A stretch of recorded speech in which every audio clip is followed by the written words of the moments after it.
In the ring we stand tall, words of blades that never fall, debate like warriors brave. Every thought we give and save.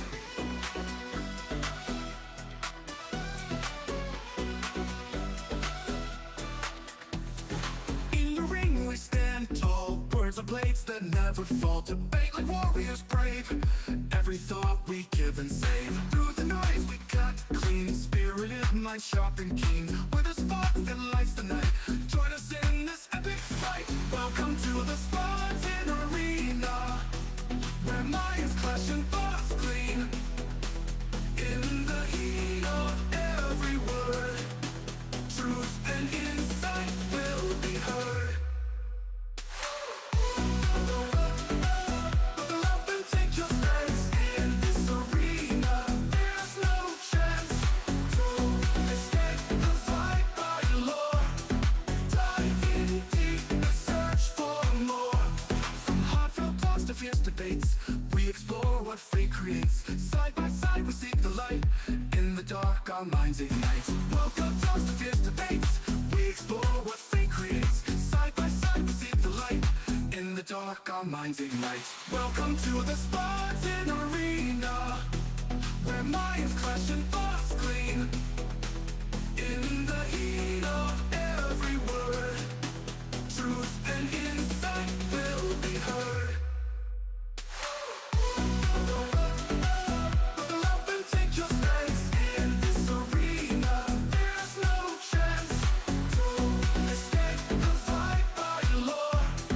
Dive in deep and search for more.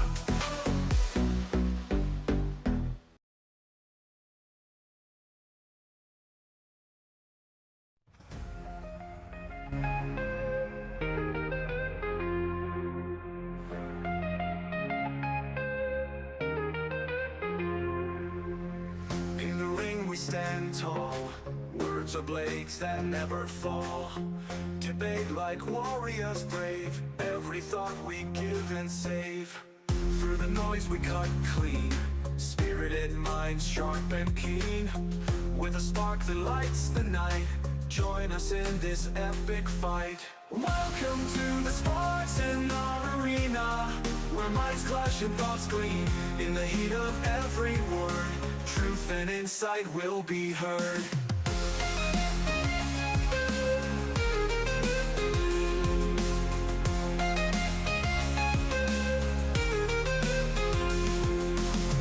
Buckle up and take your stance. In this arena there's no chance to escape the vibrant lore. Dive in deep and search for more.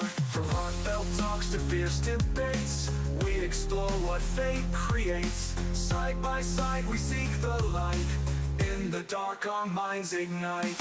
Welcome to the Spartan Arena, where minds clash and thoughts gleam. In the heat of every word, truth and insight will be heard.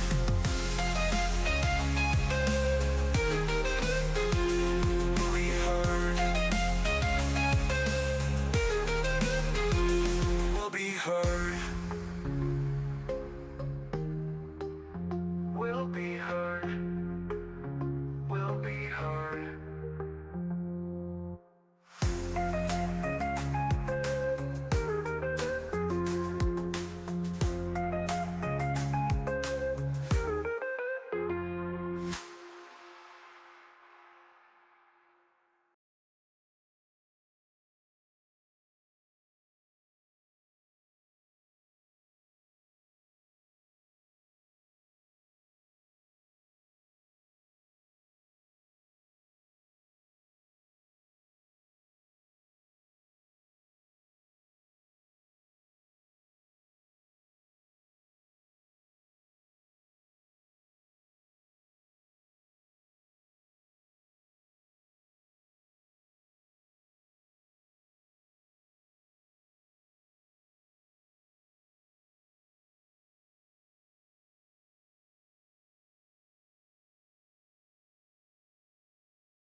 What is your profession?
This is Sparta!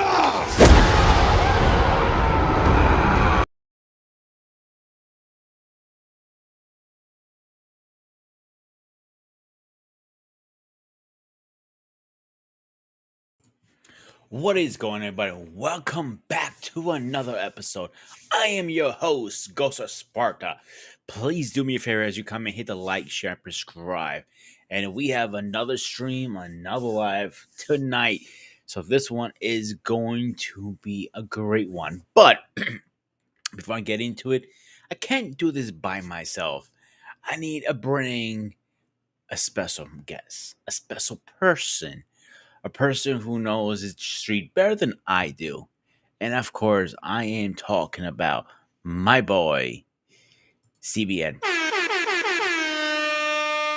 Only if he was at his computer like he's supposed to start the show correctly. Uh, so, till David gets back to his desk, let's put him in the background for now. So, this show is something I wanted to do for a while because people have a habit of what is the word I'm looking for? Talking shit behind your back. Because they have nothing better to do. It's something that irritates me, annoys me, pisses me off, to be honest with you guys.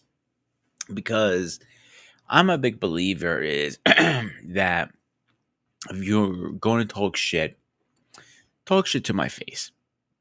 Because when you talk shit to my face, I'm gonna probably run you around the mill. Very simple as that. Because at least you can be man enough or woman enough to say something to my face. When you say something behind my back, that's where I have an issue. Why can you say it to your face? Why do you have to run around to coworkers, to friends, to uncles, cousins, whoever? Why do you need to continue running your mouth behind my back? I have a couple theories. One, you don't have what it takes to be man enough, woman enough, whatever. Second, you're probably jealous what I have. Very jealous because you cannot have what I have worked for, created, and built. It's a process that people don't understand. Huh. He finally came back to his desk. Let me get him in here. Yeah, you walked away in the wrong time, buddy. I pull on to something private, which I don't know is none of my concern. But when I hear defamation, my head was like, "Well, let's keep it moving." All right, brother. I was saying, people love talking shit behind our backs and running their Oh, mouths, but they don't have the balls. So I think a couple of theories are they're jealous what we have. They don't have the guts to build it. They don't have the balls to say it in our face. And there's some other things that we're gonna get into it. So, do you wanna start us off? hmm. Have the balls. Interesting. Do they even got balls to begin with? I'm just saying. In this society we live in right now, since the pandemic, we have developed a level of unrealistic sensitivity whereby so many people pretend they have backbones but don't have any at all. Too afraid to deal with the truth or reality, but on the keyboard, all they can do is throw all type of inlet banter at you. They claim they're trying to trash you or say all kind of things. I don't know. It just I've learned over the years when people say stuff about me behind my back, I might be doing something right. I remember my past career, I had people lying on me, quitting all type of lies about me that I did X, Y, and Z, and so on and so forth, but not realizing the only way people like to talk shit behind you because they don't like the way you are. Either you're too authentic, you are too genuine, you don't sway to the left, you don't sway to the right. You're not an ass kisser like most people will kiss ass to get a promotion. No, hold on. There's multiple. They will kiss ass, they go lick the ass, they go eat the ass, they go swallow the ass, they go dive into the ass. Multiple level, I'm just saying. I don't know. It's it's a kind of interesting how the development of human being have been digressing on a downward spiral. You don't build strong character these days no more. They see something about you, they envy of you. They can be better than you. They have to spread some stupid rumor or some lies about you. I don't know. It baffled me. I was thinking maybe this is a habit that low IQ people normally do. I'm just wondering. Oh, Jesus. Do you have documentation? Do you have proof that he actually did that? Yeah, but what? I'm sorry, I'm in 46, and I learned that with a habit you learn from middle school. That you go behind people back and talk trash. And to find out you have grown and boneheaded adult who haven't graduated mentally, they may have graduated physically, but mentally, I don't know. Maybe they need therapy. I'm just saying. This is one weird topic. Silent shadow. When people talk behind your back. I don't know. Maybe you should be careful who you talk behind who. You maybe talk behind somebody back who is actually a grizzly bear or who built like a huge gorilla or who built like a beast. Not wondering that can be your doom. I don't know. It's just weird. I don't know why you got so many spineless ass idiot who like to do that.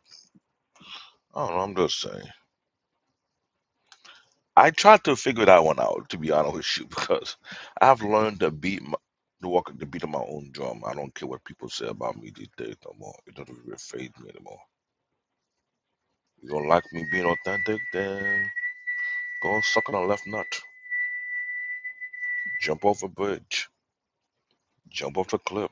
Oh, well, not my problem. I don't have to bully you. You don't like my opinion? Oh well, drink chlorine.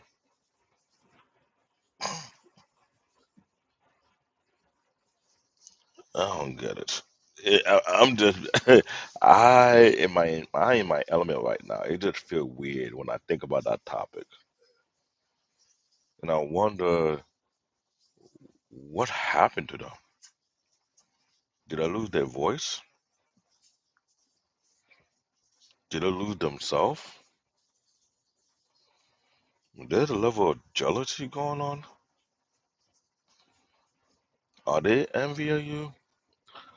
I don't know if they like no. They either or if they talk behind your back, they like you. Oh hell no, they don't like me. So I'm sorry. What I learned in life, if you really really like me, you come in my face and tell me. If you gotta talk behind my back, you don't really like me. You just don't know you don't like yourself. I know Paul with the eyes like, huh?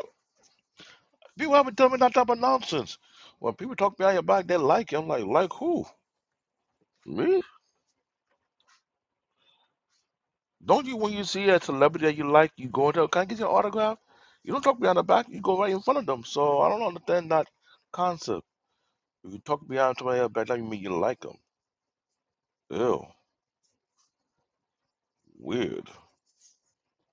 How that's logical? I don't know. Lady number two, same thing. I'm just being honest. This the Black David that people are not aware of. Well, I could be brutally honest and tell it like it is. It's just that the people have poor people skills. If there's a problem you have with somebody, if you want to find out something, go to them, have a conversation, find out who they are, but don't just spread rumors or just make stuff up because of what? I don't know. You beat me. I'm Peter. This one of the topic that you almost got me stumped. I'm trying to figure out what would be the purpose of talking behind people back for. I'm I'm trying to figure that out. I'm like, Well, before we get into it, let's start. Let's break you in a little bit. So the first video I'm going to show tonight, it's a break little. me in. Yes, yeah, you like that, don't you? Yeah, yeah. So the first video I'm going to show tonight is I'm going to break David in very slowly before we get into the serious topics. Pause. Yeah, fuck off. All right, let's get into it. If people talk behind your back, just fart. The silent ones are the best. If people talk behind your back, So David, what do you have to say about just farting? Yeah. Paul, you cannot leave me here. This is Yeah, you can. madness. Go When ahead. people talk behind your back, just oh God. I'm sorry. Ladies and gentlemen, this is coming from a guy who grew up in New York City. Don't do that. Don't. You might make a epic mistake and leave one acting like fart that will burn a hole through your pants. It's not gonna look good on you, alright? Don't do that. Oh God. Where did that come? Peter, I are was you doing some research on videos and stuff like that over the week, and that's the first video popped out. I'm like, that is a good icebreaker, that or right there threw me off. I was like, a oh, break you in. okay, too much of the prison jokes. Oh wow. Yeah, Paul, I know I'm feeling the same way you feeling. Do you guys expect anything less from me? Hmm. Who, me? I'm just that thing is still going through my head.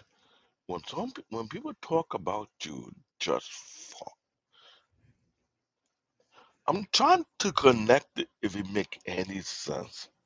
And my head is like, I got a better one. oh Lord, Is if you look shit behind your back, get him back. Use some liquid ass. oh God. Yeah. You know what this is? This the affection from Beavis and Butthead. I'm worse. I am 10 times worse. You know that. This what happened when he made the more iconic, shitty ass cartoon for adult called Beavis and Butthead. You know, I know I want to jump on topic. It's more a hangout topic, but Beavis and Butthead, it was like, what is it, after 10 o'clock, midnight, some shit like that? Hmm. And it was voodoo for us to watch back then. It was so bad, but the thing is, when I watched some of the episodes, the first that came to my mind is where do they get these material from? Man, Who idea was this? And me, I try not to be like boss man because when you try to break things down and things are not adding up, it's not to force more of your brain to go on overdrive. Like you want to find the answer, but you trying to find the answer, and you find yourself going into a dark vortex of bullshit that it doesn't make no sense. You have to throw an anchor out and pull yourself out of like, oh hell no, this is too that much. is my point with this topic is you have so much time in your hands to talk shit, but you cannot say it to my fucking face so I can rip you a new one. Like you always say, people. I mean, like you always say, David, you know how to roast people. So when people talk shit behind your back, don't you want to roast them? But you can't do it for sure because you don't know if it's a rumor or true. You know what I'm saying? And my thing is, I said it before, for a person who cannot tell your face, got no backbone, got no spinal cord, Exactly. and this is middle school. This is middle school behavior. Like, The part that really gets to me, those people who have a fucking attitude or talk shit behind your back or has a little temper usually doesn't talk shit behind in your face, but he starts throwing shit, slamming shit. Like, dude, don't be a bitch. Just sit in my fucking face. Be a fucking man, you little fucking punk ass bitch. but let be frank though. Who do it more, men or women? I think it's both. Because I work with a lot of guys and they do it as bad as women do. I would The think women older do. women in their 70s know how to talk so much shit behind people's backs. And like I know people I worked with like, I'm gonna fucking quit. No, I'm gonna fucking do this. Fuck this motherfucker. And when the chef comes out, oh hey chef, let's go. And I'm like, seriously, you're just talking so much shit. And like, you don't have morals. now hold on. From a corporate point of view, it know you be women who like to say shit behind your back. Mhm. You see talking to someone, you see you get along, they think you are dating. Oh, so that's the new guy he talking to, and that could be your coworker, but to them you're dating, you're effing, you're and it just all kind of shenanigans. Yeah, I totally agree. Really, and I'm telling you, you don't have to do nothing to nobody. He's doing her, he's doing her, he's doing her, he's doing her. Who doing who? People sometimes don't know how to mind their fucking business. That's the problem also. And then it's when they run their mouths. You know I'm right. And the thing is, you be extremely you like, okay, where did this bullshit come from? Like, no, seriously. I understand sometimes you talk about people, not technically behind their backs, but maybe on a project. Oh, I need to speak to somebody. Oh, he's doing a good job, or he needs to correct it. That's fine. But when you're bringing like family into it or something like that, yo, fuck off, dude. Don't get in my business. I just feel that some people never grew up properly. Understatement.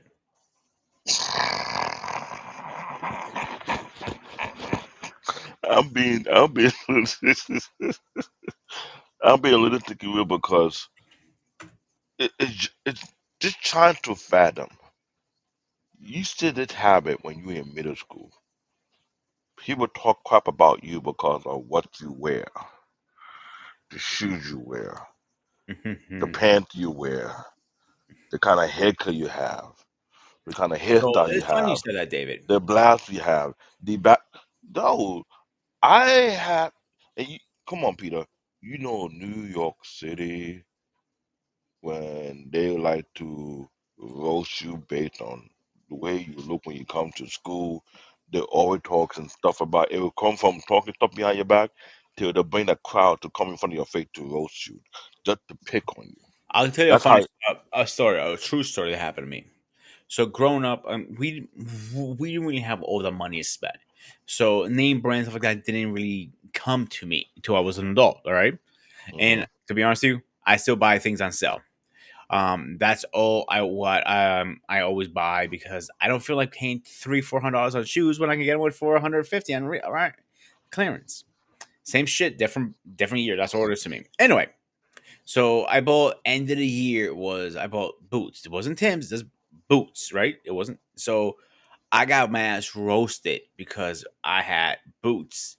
And I was actually happy I having boots finally. I grew up walking in the snow in sneakers all year round. Hmm. So you know how much shit I got for that, bro? The only thing anybody care is all those Tims. And I'm still pretty new to the country, so I didn't know what the fuck Tims was. Like, what? I'm like, I don't know. This is a pair of boots. That's all I care about. Dude, it was bare boots. Now I know the difference, obviously. So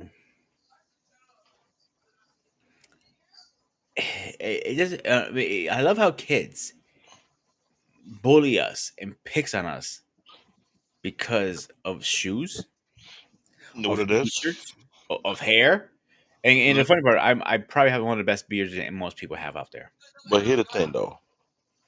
To have the luxury to go to school in two different environments, go to school in the U.S. and going to school in Nigeria, it allowed me to see the dynamic of the building block or the cultural norm that they were building for themselves. Over here, the emphasis is always based on your look, your so-called status, or how you appear. But it never had to do with the intellectual, never had to do with the academic. And what I noticed, and Peter, you had to agree with me. I know sometimes you had to put yourself in the chat and observe it. The Yeah, people hold on who one run, second. Let's get this guy in here, all right? Let's get Trey in here. uh-oh, the coach. Coach, let Ooh, oh, he's serious and he's wearing the glasses. yeah, he David, coming in. proceed. So I'm sure you agree with me. But the people who like to talk shit more back in middle school or high school, more than likely are doing poor academically. Oh, You ever absolutely. notice that? No. They're mostly the slow and the dumb ones. Oh, you such a nerd. Oh, you think you're all that. Look what he's wearing. I'm sure his father passed it down to. They'll be the one to go run them out, do all that bullshit, right? And you fast forward, they'll be the same one who work at the janitor. If you run a Fortune 500 company, Mhm. All right, hang on a second. Let's get Trey in here. Trey, what's going on, my man? What's up, fellas? How y'all doing today, man? Haven't seen you I'm on my good. streets in a long Uh, time. Happy New Year, man. Happy New Year to you, man. Life is life, and Happy man. New Year to you, sir. Great topic, man. I, I can definitely understand the distinction in the age difference because since we were kids, people talked about us, behind our backs, even from the playground, Hmm. and when I was a young, I would say around teenage years, as a kid, we all just play, throw rocks, play pitch up football. I played organized sports since I was like 6, but when I was in the community with the regular folks like me, that my friends and peer group, and when I say peer group, For me, it's 4 years younger and 4 years older. That's it. Meaning we may have all been in high school at one point, together, whether they graduated before me and people came after me. That's my peer group. And there were times, man, we would just sit around and just, cap on each other and just pick out, we all poor. Nobody never said we were poor, but we knew our condition.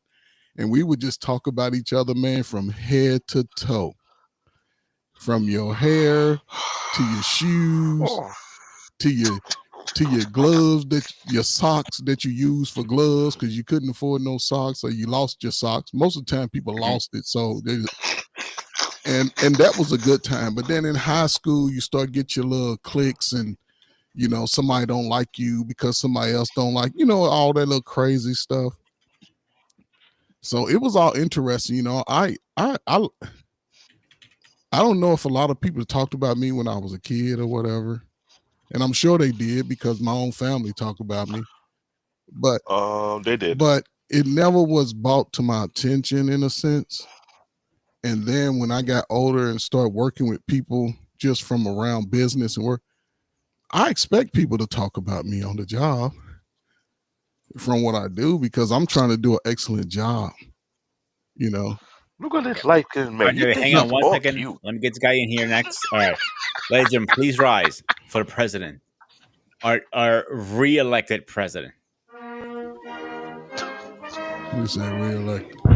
and for his first speech of his new thing.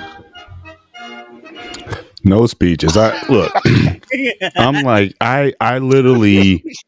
I'm just coming in. I again got finished training a client, so I'm coming in, and I'm walking in on David's tirade, talking about uh, using expletives I will not repeat, but something about ASS and eating ASS and doing. I'm like, what am I walking into? What room is this? The locker room? Is this the what's going on here, All gentlemen? right, the topic tonight for us, you guys who didn't pick it up, is when people are talking behind your back.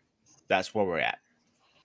So I think it's an issue all over locker room, school, office, whatever.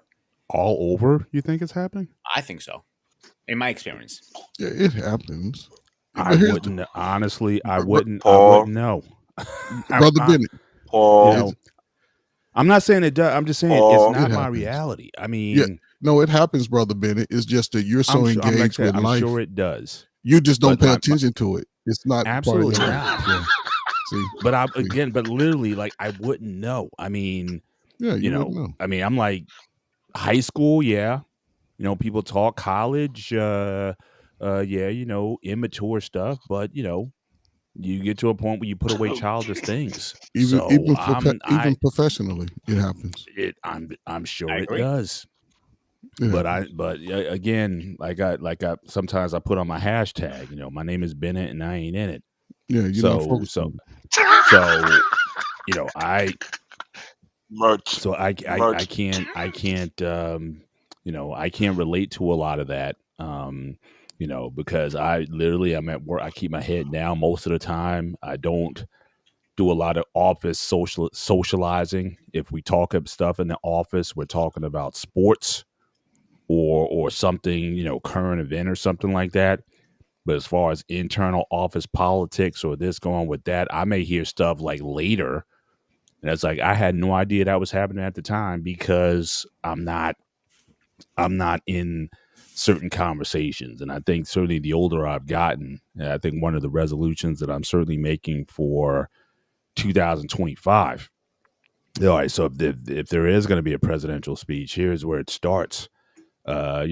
Scripture's been on my mind as of late, talking about basically staying out of unfruitful conversations, and if it's not productive, if it's not edifying, then I don't need to be in it. So for folks who want to just spread rumorville around and stuff, look, I'm all about some intel if I think it's be useful for me, but stuff stays with me. But I'm not the guy to pass especially on social media.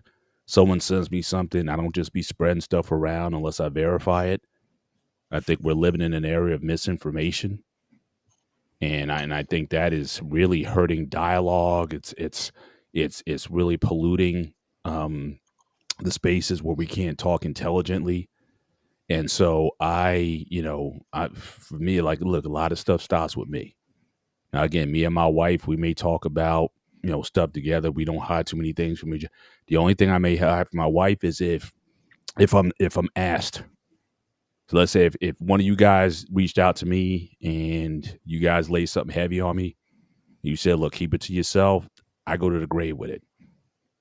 But if it's not, then yeah, my wife and I, we talk about what may be going on. I may hear this, that, and the third, or whatever, as far as what's going on. But again, the gossip thing, it's just becoming more and more unproductive, certainly in my life. So I stay away from a lot of it. So I would say if you guys are still experiencing a lot of that at your ages, You with the wrong people. you would. For real, you with the Hey, wrong people. I mean, that's that's the mic drop right But there because this but but my rant was this is what being stuff that probably be left behind in middle school. They drag that thing from But middle school to high school to college to the work environment. I give you a perfect. Let's look at Trey Fur when he was younger. Oh, look at him! You no, think he's no, all Black cute and David, Black everything? David. No, listen. If it was happening again from what Brother Bennett said, I didn't know it. I didn't pay attention to it. I was moving in light. Even as that's why I was breaking down before Brother Bennett came on. As a kid, we play and roughhousing. I always been a boy's boy. So Hmm. me and the guys, and as a teenager, me and the guys that I knew and the guys from other parts of the city, we didn't, if we talked about each other, we'd be like, man, his basketball game ain't that good. But as far as but it's because I came from a generation that if you say you can play basketball, you had to show me. If you say you were stronger than me, you had to show me. That's So trash no, it talking. ain't I trash understand talking. that That's part. just backing up. It's just being a man. But then as a professional, if you seeing people talk behind your back, one, that's a professional setting. So I would always say address it immediately with the ball supervisor and get it over with. But then if somebody's doing it like that, that's nobody you really want to have a relationship with outside of being professional. He can't. I'm not going nowhere with him. I'm not gonna, and I've had an experience because I worked in a field where it was mostly females, and the results I were getting was totally. It's like you see me here at 70, 80%. A lot of people down here at 30 and 20%, because in the social service and education, they really only give a number of about 50 to 30% really being successful. See how detrimental that is to the younger people. And Absolutely. poor people, we talk about each other. We all like I said, everybody knew they was poor when I was young. And when I say poor, it wasn't the fancy stuff, but it was always well kept. You go with people's houses who might just wear tennis shoes like you, Sparta. Guess what? Their house will be clean. And nobody really talked about it because we understood the condition. But like when we got to be teenagers, we can sit and joke on each other, blah blah blah. You got a funny looking head. I got a, you know what I'm saying? And that was just part of that process. But as a professional, man, I worked from, like I said, from elementary through high school and in the military. It's a certain professional level of conversation that you must always maintain. It's not even about, I never brought my personal life into my job. Never. And that's You a could, problem. so Like a lot of never. people bring their personal life into work. Like I know I can't talk I can't sit and tell you I have not done that. I've done it because I met my ex through my job. So I my work and my life, home life was all in one. And that's the worst thing you can ever do. I don't ever recommend anybody literally at least don't date somebody in your own department. That's also another mistake I did. So, I woke with her, I woke up with her, I took her to work, I left with her, went home with her, went to bed with her. I was with her 24/7 for 2.5 years. Yeah. And we see how that worked out, right? Oh yeah.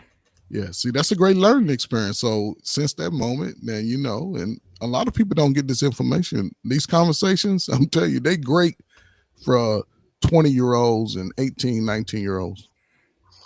I'm telling you, what you got, the conversations you have, that, and even where Brother Ben is at, is good for that young man. Like Brother Bennett said, he want a man with a plan when he come into his baby's life. So if Brother Bennett can give him that message, I guarantee he gonna be like, man, I got too many to choose from, y'all on your own. Because brothers will really take that message on. A young man, and I'm telling you, it's the greatest thing y'all could probably, y'all got to figure it out, man. Go talk to them young brothers, man. They need to hear y'all, man. Smarter, they need to hear these conversations of your life experiences. All right, let's get the next video up because I got a couple tonight. These the real ones, right? These aren't the ones that says if someone talking about you, you Fart. you do something improper. This is serious this is actually a good video. Okay. All right. Toxic people will say one thing to your face and another one behind your back. They love to gossip and spread rumors. They will also take any opportunity to make you look bad in front of others. They are so sneaky that you might not even realize that they are doing so until it's too late. Toxic people will say... That is so Go ahead, true. David. You got the floor.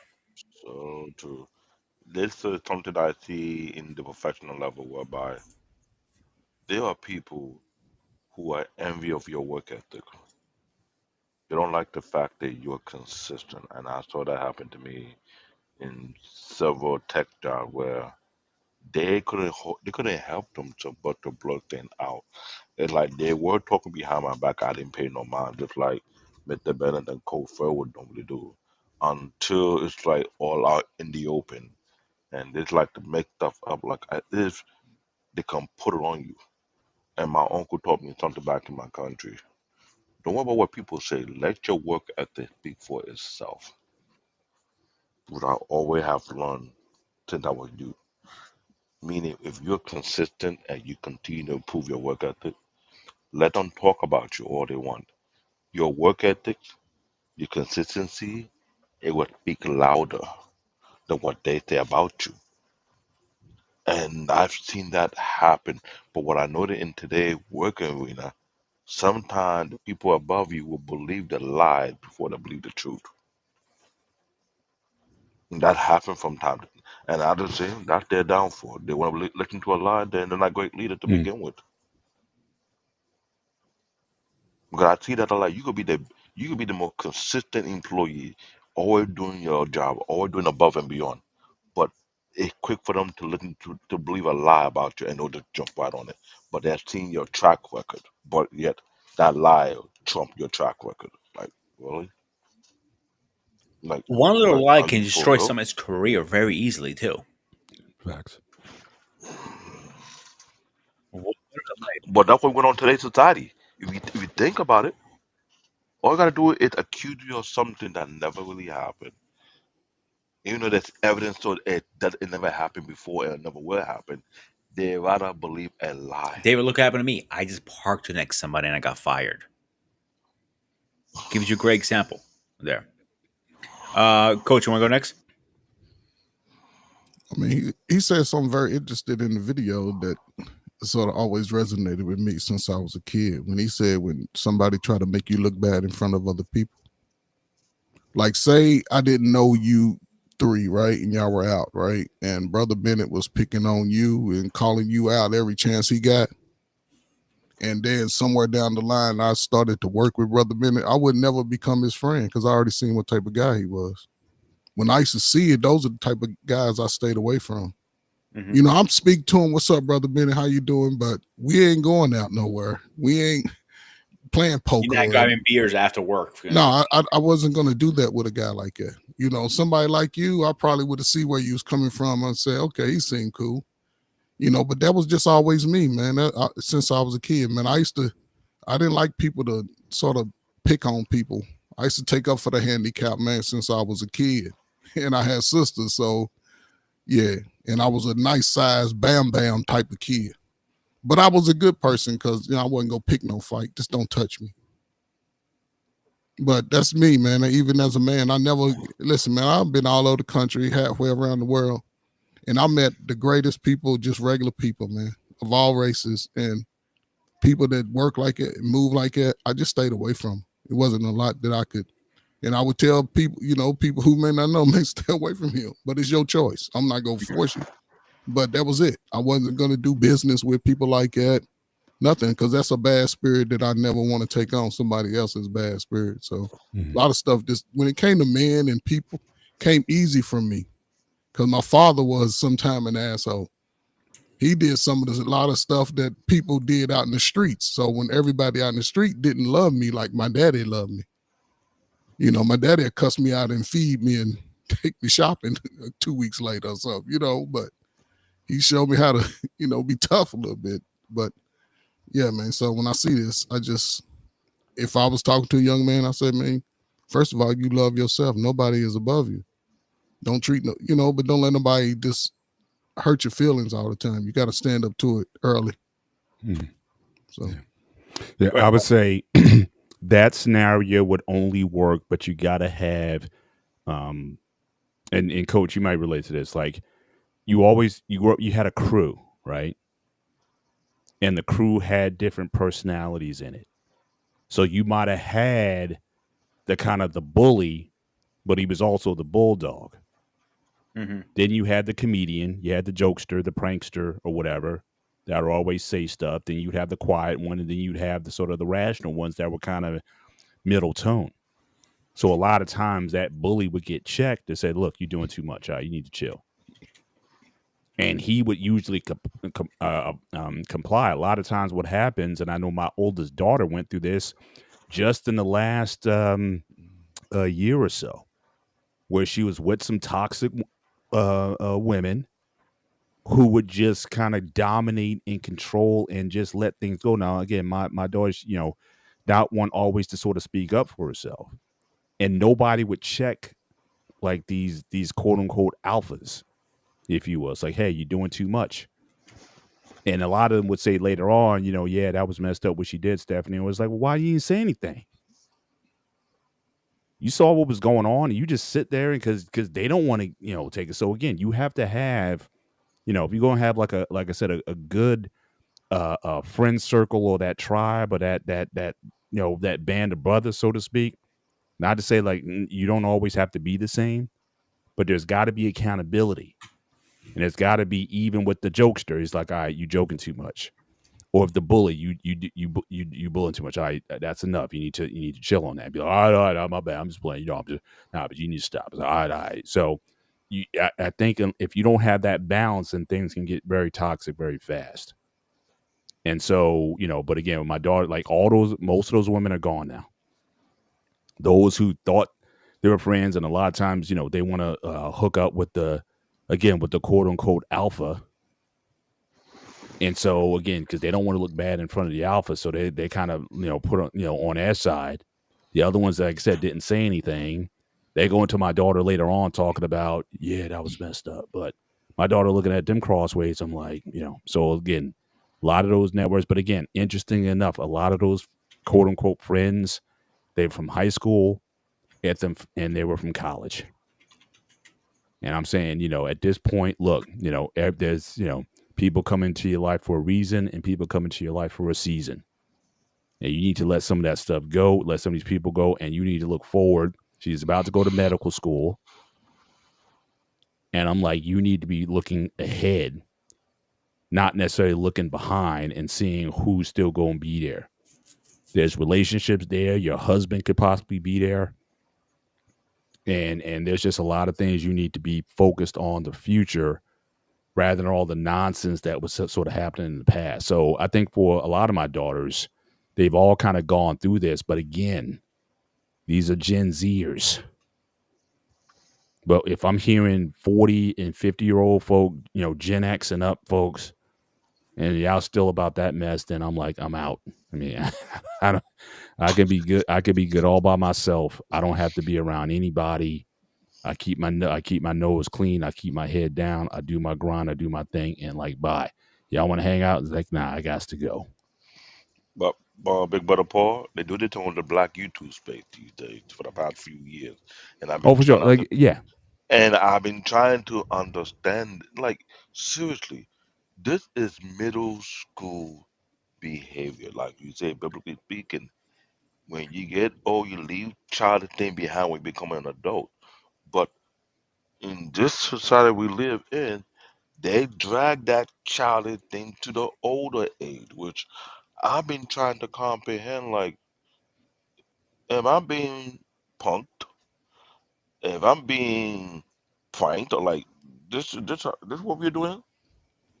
Is David, this how we living? the problem is, David, is people don't grow out of that phase, and they continue in that phase. I want to clear something out. There's one thing about, aka we call men, ball breaking, and is something else when you go too far, or bullying, or harassing, because a joke can go too far very easily. Let's be honest here, guys. Yeah. Like, you might say, "Oh, my disability." You might say, "Hey, make a joke about my disability." And that's going too far. That's hitting below the belt, in my opinion.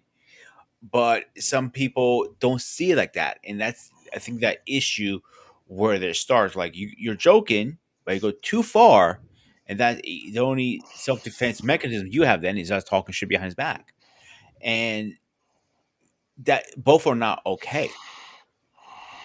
You know what I'm saying? Yeah, for sure. Yeah,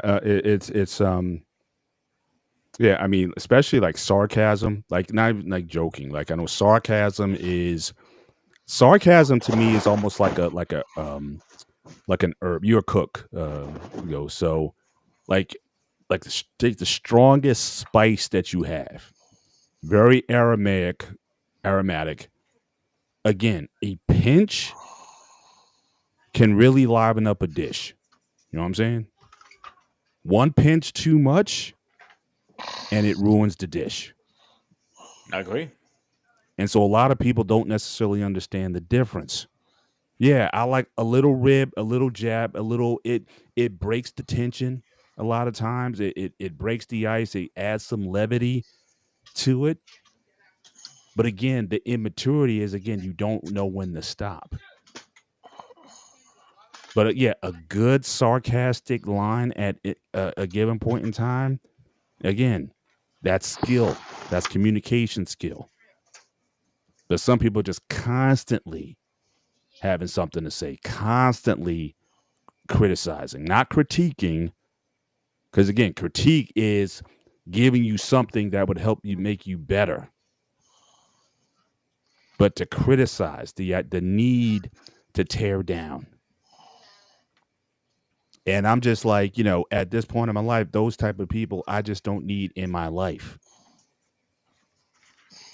And so as much as possible, you just try to get away from. Now I've been very blessed in my career where I haven't had certainly that kind of things. If you talk about this happening in office, it's happening in corporate. Now, again, having said that, I've been also somewhat selective in my career choices in that I've generally stayed on the technical side of things, sort of the workhorse side of things. I see a lot more or hear a lot more of these unfruitful conversations Hmm. as you kind of go up in management. So when you get into that level, essentially, when your main application becomes Microsoft Office, or what's that tool, David, that they use? Not Office. What's the one that they use for Back in that the mic? days, What's that? you went back to like Word Perfect. No, no, no. The for management, what they use. I forget the tool that they Like, SQL. no, no. ServiceNow. It's a project management tool that they use. It'll come to me in a minute. I'm just Okay. blanking right now. But what? SQL. No, SQL. That's a query language. I love that SQL. I can be in SQL is like getting under the hood of a car Yeah. and working like under the car, like on the transmission or the carburetor or whatever. I love SQL. SCTM. That's what's that? SCTM. Nah, it'll come to me in a minute. I'm just like I said, I'm just having a brain freeze right now. But when it got to the point where that's the main application that you're using, Project, yeah, Microsoft Project, yeah, Microsoft Project. Okay. Mhm. When that becomes your main software, I'm like, I don't need to be here. So there were times where I've chosen to stay more on the technical side of things because, again, I just want to keep my head down. I just want to work and I want to grind. I never wanted to be in upper management. I never wanted to be in where I'm in meetings for 6-7 hours a day. That's just never been my thing. So I think you have to be intentional about some of the spaces that you're in. Or if I do get some intel, like I said, there's nothing wrong with a little intel. If I do have some intel that if I work with this person, there could be, there could be some issues, or they could be the way they go about doing things as such that could be unbecoming, then I've found ways to kind of get around that or just opt not to do, because that would mean I would have to work with this person and it may not be a pleasant experience. Mm-hmm. I've seen how some managers treat people who are under them. Paul, let me ask you a question. Let's say you Yeah. were a manager. How would you do difference from have you seen through management? It's like what we've talked about in the past, and apparently some people in this space don't like the term. It's about servant leadership. My role as a leader is to make sure that you have what you need to do your job effectively to deliver the result. So I'm going to start with, what are your needs for this project? It's my job to go and advocate to make sure that you have the funding, make sure that you have the timeline. If you tell me a timeline that, look, I need 6 weeks to deliver this, and you justify that 6 weeks, then I'll go to the floor for you. We need 6 weeks. They're saying, now you need to do it in 4. My man needs 6 more, or she needs 6 weeks. So again, it is about empowering the people. But again, I can't say, well, if you want it in 4, well, then I got to come back to you and say, well, what do you need to do this in 4? Mm-hmm. You need another resource. You need, another developer. You need a faster PC. More bandwidth. You need an upgrade or something. You're slogging around with 4 gigabytes of RAM in your laptop. You need an 8 or 12. You limping with an i3. Well, you need an i7 or i9 or whatever the latest is at this point.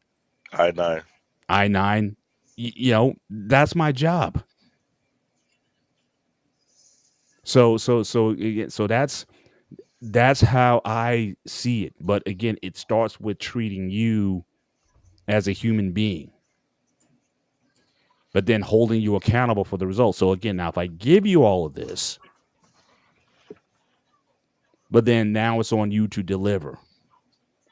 And just as I may give you a certain level of respect early on, that respect can be lost, and trust can certainly be lost. But we coming in on, if you're here, then I'm expecting that you're able to do the job. Now, again, if there's issues, if the things that there's hurdles, there's blocks, there's, you come to me and again, how can we work this out? How can we make this work? Mm-hmm. So yeah, so for me, it starts with the people. If my people have what they need to do, then I'll be elevated at the end. At least that's how I've always approached it. No, let me jump on this because Hang on. And Trey, then you go next. Go ahead, Trey. No, I was just asking Brother Bennett. He said something about what was that? A service leader.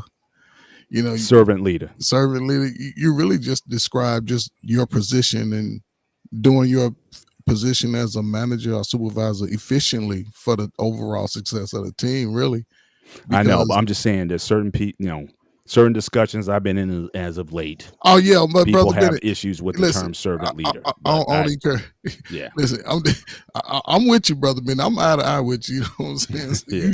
The way you speak is the way I as I reflect on me coming up through stages of a boy, man, or whatever. I'm like, okay, I remember that. I can relate to that. You know what I'm saying? But I don't know why you ain't took the supervisor position. You just laid out a great supervisor. Again, you got it. Like I said, for me, I'm always. Some people have described me in the past as non-confrontational. I can understand. And so in that regard, But again, I think it's been more so strategic because again, if I know I got to go into this space, and if people are not there of good intentions or goodwill, then more times than not, I would back away from that conversation. Like I said, I would rather be. So I've always worked kind of in almost like in a blended mode. In a way, I'm a manager, but I'm also technical. So it's like I have to be able to go into different rooms and talk to different people. I've had to go in and do high level presentations to senior management.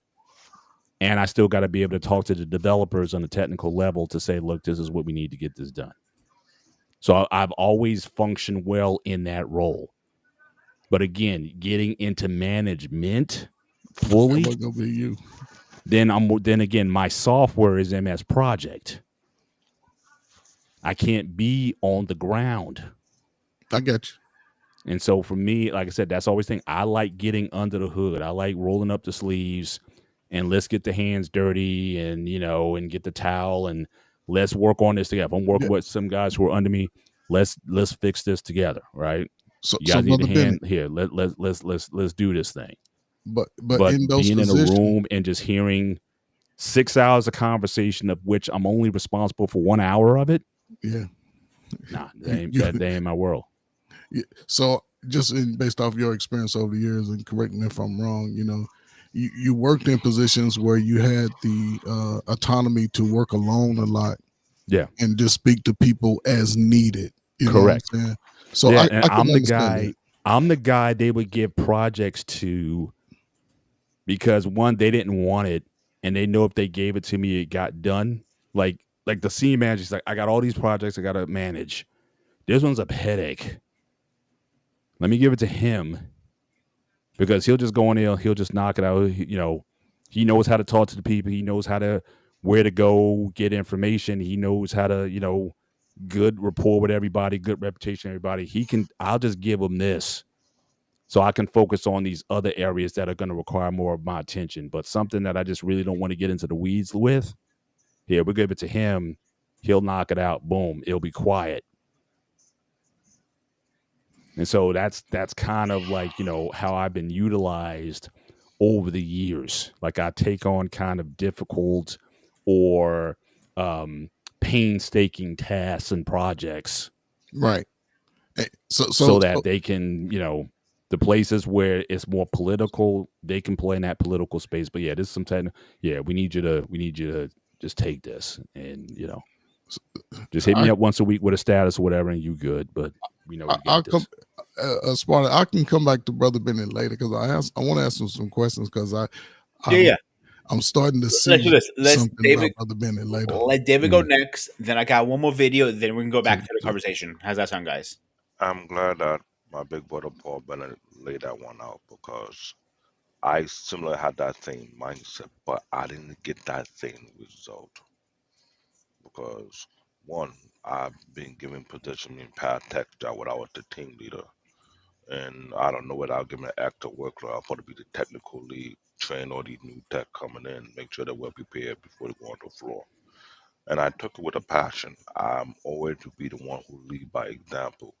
Show them the road. We have our meeting before we go on deploy or do what need to be done. Never had a problem making sure getting the job done. But for some bad reason, because I go above and beyond to make sure we are successful and make the team look great, I have people make all type of them behind my back on many past projects. The one that took a call with me happened when I work in one of the biggest corporations in fashion. And the fact that it's my manager that was able to not only manufacture such lies, I got let go trying to clean up their screw up when it's not even my fault nor my problem was their problem. I became collateral damage. And to find out the week after that weekend, and they were trying to paint me as the cause of a problem.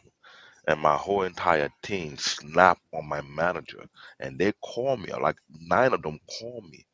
and told me on the phone how this individual was manufacturing a lie about me, but yet a few weeks later they found out I was doing their workload in my queue.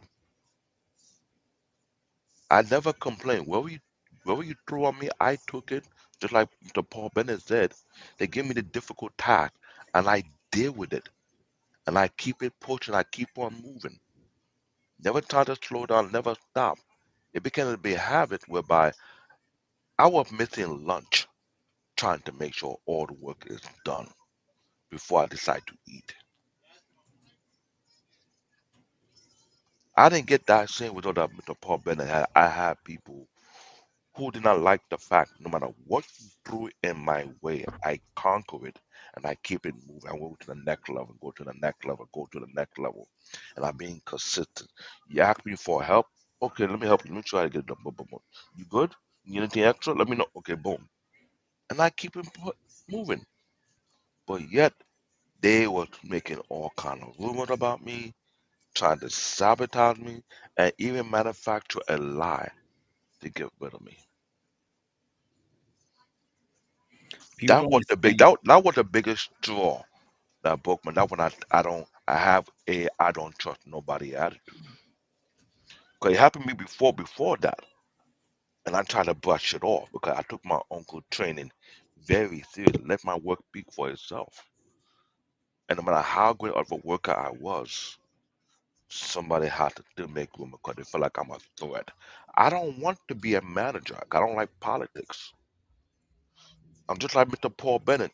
I love to get my hand dirty, get things done. Let's keep it moving. The more you keep me busy, the more I enjoy it. The more I enjoy, the more I love what I do.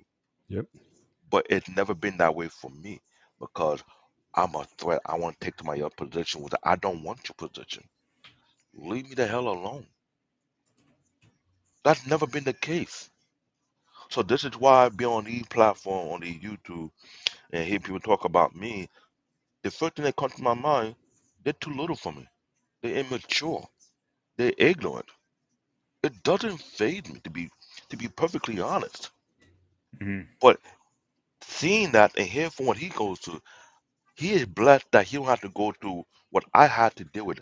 My cousin, who was about to be retired from the Navy, have been in the Navy for 25 years. He's a few years older than me. He know what I went through. And this man told me early this week, I'm his inspiration. I'm like, why? He said, what you go through growing up, the roadblock after roadblock after roadblock after roadblock that you have to face, and you keep on pushing through, they wouldn't have done what I've done. So when he told me I'm his inspiration, to this day I'm still scratching my head. A few people told me that I'm their inspiration because I just keep it moving. No matter what upset, no matter what disappointment I go through, I just say I gotta keep doing what I need to do. I don't got time to quit. So when this silent thing, to be honest, I'm gonna be real with you guys. You talk behind my back, I'll look at you as someone little than me. I'll think you're immature. I would think you are highly youth or you have some self-esteem issue because I ain't got time to develop rumors. I got things I need to accomplish. I got things I need to conquer. I need to keep it moving, and this is why I'm the way I am.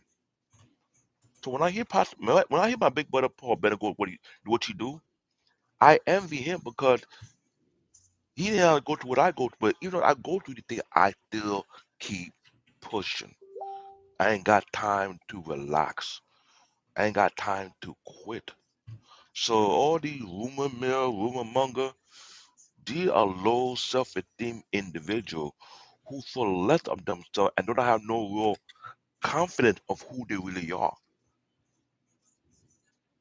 I'm low maintenance. I ain't high maintenance.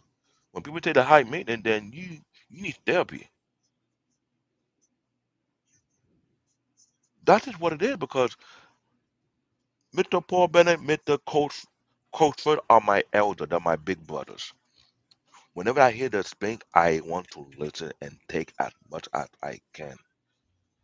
I've been doing this since the age of 15. I go out to my elder and take their wisdom, digest it to make me stronger, to make me better, so I don't have to fall for shenanigans.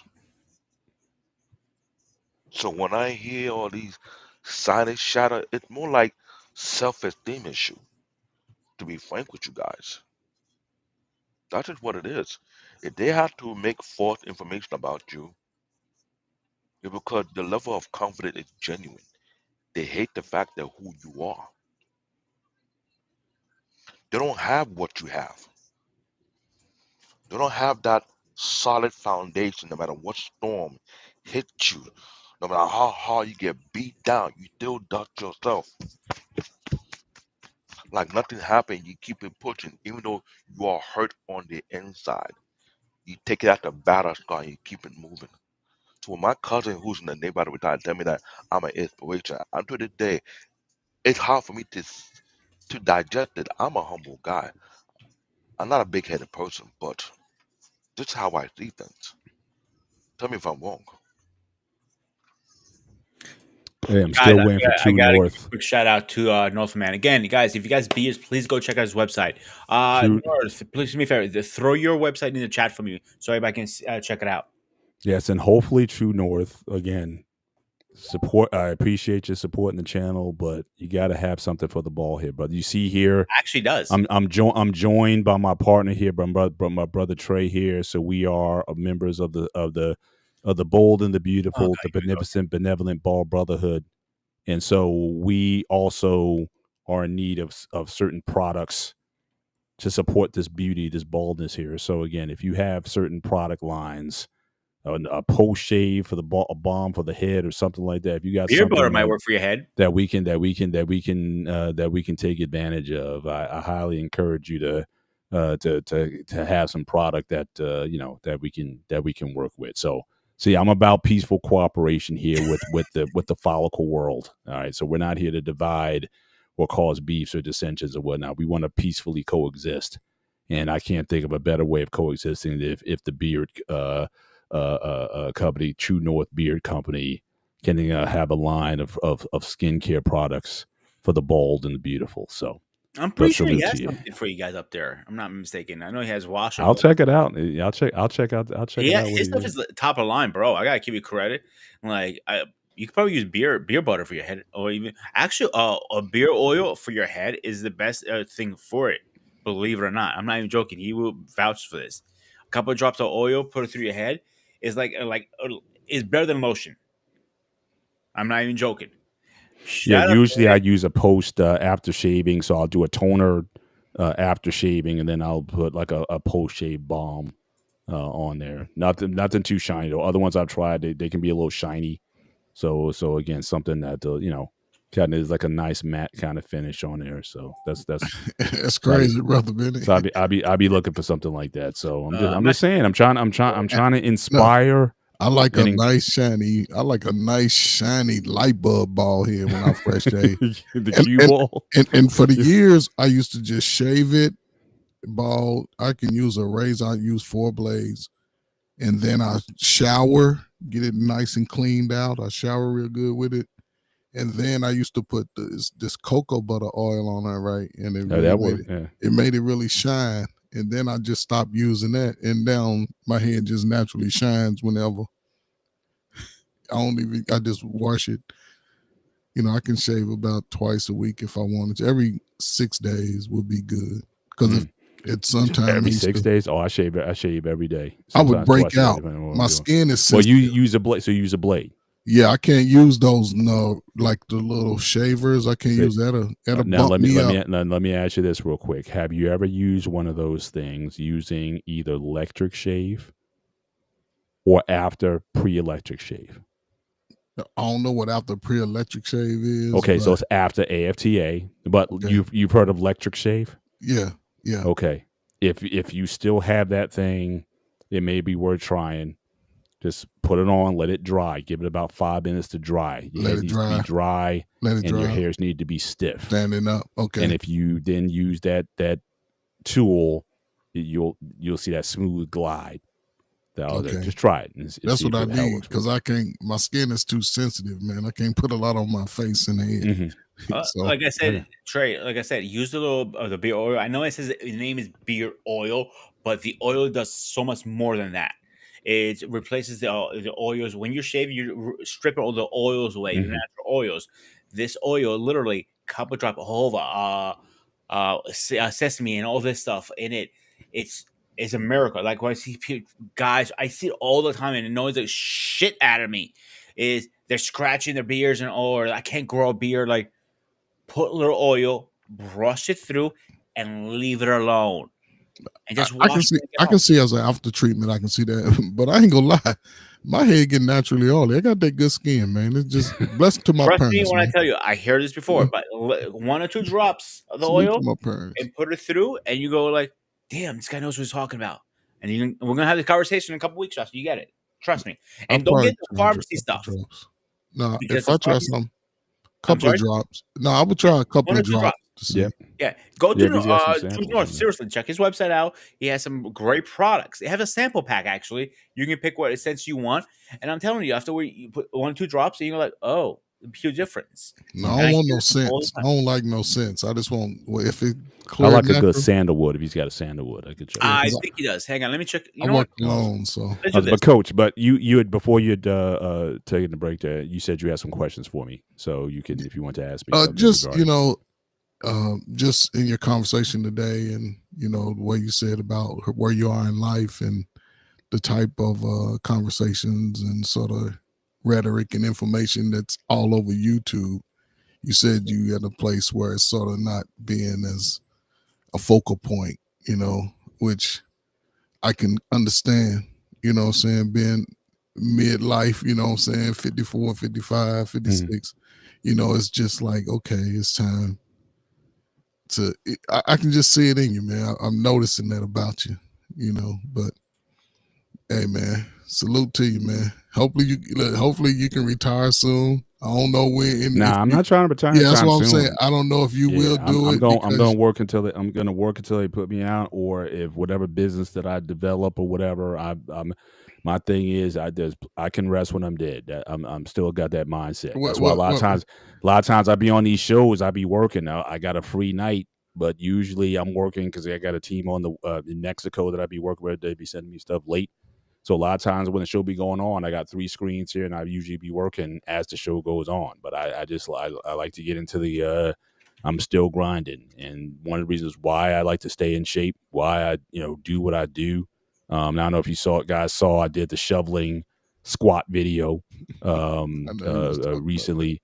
I didn't But see that. again, it's all about it. Everything serves a purpose. You know what I mean? So again, I'm not just doing it just because I want to walk around with big muscles or whatever, but it has a practical application in so many aspects of my life that but yeah, I have no intention of slowing down anytime soon. I do want to travel more. I would say that. I think my wife and I, we're Yeah, certainly sure. going to be committed to doing more global travel in the next couple of years.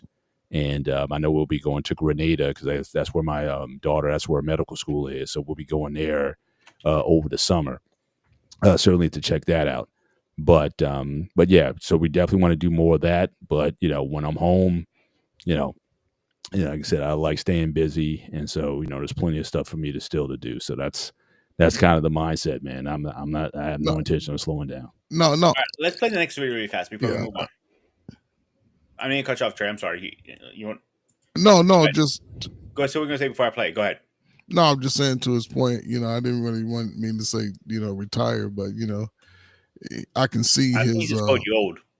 no, but I can see where he's taken on a different elevation in life as far as mentally and emotionally, which I think for myself I was able to see it and sort of get there.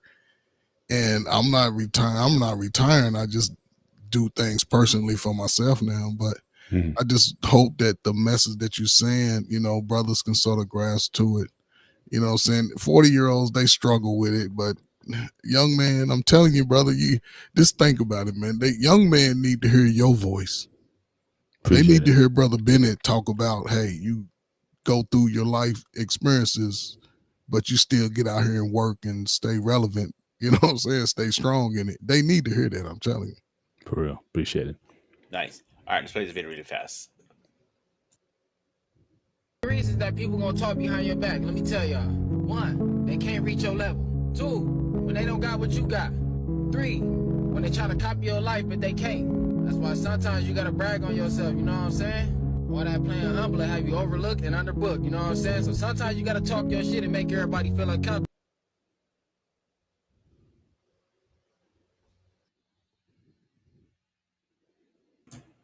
Did I not say that a while ago? I didn't say you didn't, did I now? I didn't think you did it, but that did prove my. This is something I've learned. My uncle have taught me this. When people talk about you, it's because of you are built from a different cloth. You're not like everybody else. I've been aware I don't act or think or operate like society operates. I beat by my own set of drums.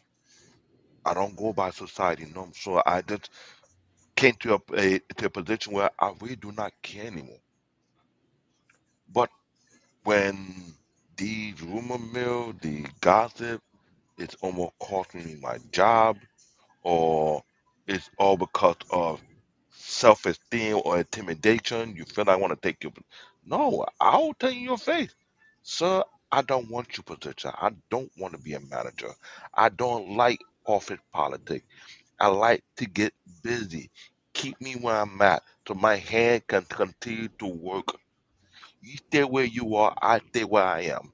I don't mind lifting a 200-pound server. I get a workout on doing that. I don't mind lifting a 80-pound, 200-pound printer. Let me do that. I don't mind doing what I need to do. If I had to lift a 800-pound car full of machine to put it somewhere, let me do that. Let me be. I don't want your position. I enjoy what I do. Why do I have to be on some collateral down because you feel I want to take your position?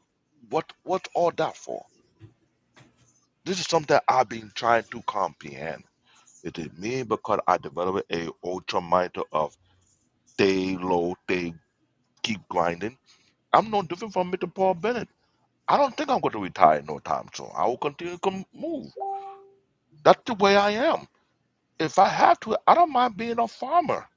Work 12 hours a day, get my workout on.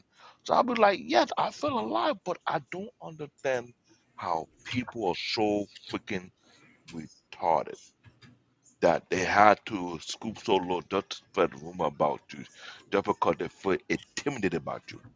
For what? Even people with the riches are intimidated about you. If you don't have to, but you carry yourself different. I've been aware of that for years. Even on these black YouTube, but you have people who have to say, "Oh, but the pulpit have saw it on other platforms. People have taken jab at me, and I laugh about it because it has let me know they got weak spine. There's nothing there in them. You can jab at me all you want. I'm just gonna laugh it off. I'm like, eh, I know who I am long time ago. I don't think you want me to tell the truth about you. Because if I did, you might break down. You might bust into tears. I don't know. I just David, find you it. also consider one thing. You don't know what that person's going through at that moment. If you're going through something, come to me and talk. Anyone who I've worked with, they will tell you one thing about me. I make it my mission to find time for somebody to sit down and listen to them. And I know that Yeah, about you, but some people don't share their personal lives at work, and they might be dealing with something. So you have to I know, keep that in I mind. know. I've been Like this Paul way is a for great example. years. Paul, I already know. Workers work. Home life is a home life. Am I wrong, Paul? Yep. Yeah. Very rarely do I ever bring any work related stuff home. Now, again, my wife oftentimes does, which is fine. I mean, I'm her sounding board. Whatever she needs me for, I'm good with that. But I don't, like she'll come and ask me how was work. It's like it's all right. Like I very rarely is something worth elevating to something that I need to talk to her about. So, but yeah, but she's going through, but again, her job is a little bit different than mine. she's not in, I wouldn't say she's in a management role, but she's more like in a coordinator role. So she deals with a lot more people on a daily basis than I do, different types of people, scheduling, planning, and whatnot. So in many ways, she has sort of project manager type of, a coordinator. So that's all, in a way, it's like a management type of role. There's a lot more moving parts and pieces than to mine, which again is definitely more on the technical side. So a lot of times I marvel at what she's able to do in the spaces that she has to occupy and work in, because there you will definitely see talking behind the back. You will definitely see people who are only concerned about their own advancement at the expense of other people. You will definitely see the conversations that she gets earful, because again, she's got allies in the spot who will call up and say, "Yo, they saying this about you." Now, I think it's BS, but I just want to let you know. Or if something was said about her, then she's got people calling up saying, that ain't true. We know who you are, so we know where that's coming from. So yeah, where she's at, it is way more political than where I'm at or where I've been. So like I said, so in a lot of ways, I envy her in terms of her ability to deal with that. Her personality is much more that she can handle that more so than possibly I could. So again, so but yeah, if she be coming home telling me stuff, I'm like, man, it's like Dallas or Dynasty or what we used to call Dynasty. We used to call it Die Nasty. That's what we used to call it. Die Nasty. We never said Dynasty. We said Die Nasty. So, so she's kind of in that realm with it. But yeah, it's definitely, I think it really depends on where you're at. But could you do me a favor, Pete? Can you play that one more time? He says something at the end. I was rocking with some of what he was saying. He plays something at the end, though, that I think we may need to elevate. So if you could, Give me a second to get it back up because I Sure. closed that window. Give me one quick second. And while you getting that up, shout out to the ignorant person from the other platform who trying to disrespect me and think that will get me worked up. That did not work. I'm just laughing at you. Oh, the first couple comments came in today. Yeah, I saw it. I was just laughing like this is what I saw many times in New York City, and I'm just wondering, like, if you hate yourself that much just to disrespect somebody else, then by all means carry on. It doesn't affect me. It just let me know that you're weak.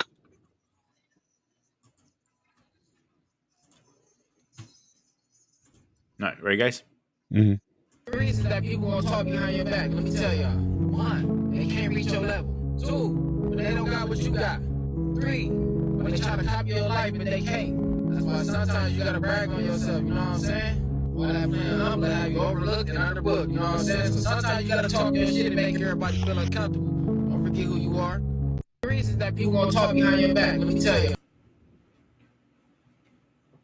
Yeah, it was that last part that kind of got me Thinking a little bit. He was talking about that basically he was saying that humble stuff will get you underbooked and something else or whatever. So I think he was I guess he wasn't feeling necessarily the humility part of it. Sometimes you got to talk your stuff. Now, again, I'm not saying that may not apply. I think a lot of that depends on the realm that you're operating in, especially if you're in the media world, if you're in the, I would definitely say the media world, where everything is about image and not about anything that's necessarily tangible.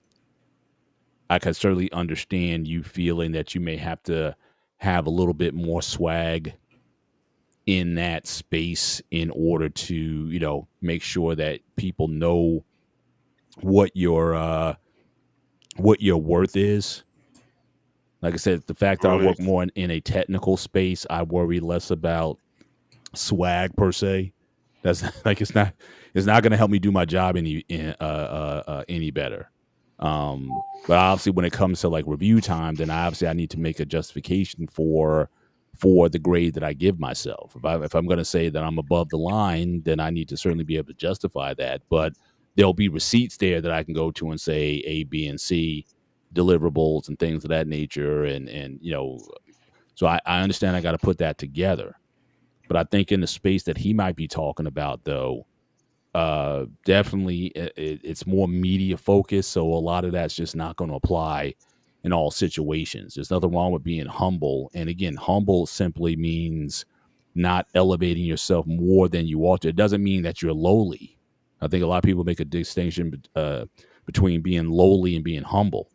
Humble just is kind of about self-awareness and recognizing who you are, where you're at, who helped you get there, rather than you having to be put in your place. You can either be humble or you can be humiliated. When you're humble, you take your own self-inventory to say, this is where I'm at. But to be humiliated, that is the public, that is the outside bringing you back down to earth and saying, nah, you weren't all that. And it's much better to be humble than to be humiliated. And so there's even a Bible parable about that. The guy who comes to the dinner sits at the head of the table thinking that he's the man or whatever, and then he's got to be said, I'm sorry, this seat is not for you. You need to sit over here. And that was done in front of a bunch of people. So again, humiliation is when someone has to check you, but you recognizing, okay, this is, who I am, and you take it in.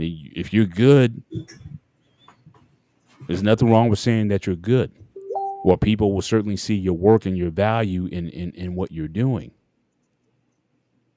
But as far but him saying, that humility is bad, or, it's not, like I said, I think it depends on the space. If you're in a space that depends on some sort of bravado, then yeah, maybe you may need it in that space to make yourself more marketable or what have you. Even athletes sometimes have to do that, especially boxing or MMA or whatever. You see guys with their bluster.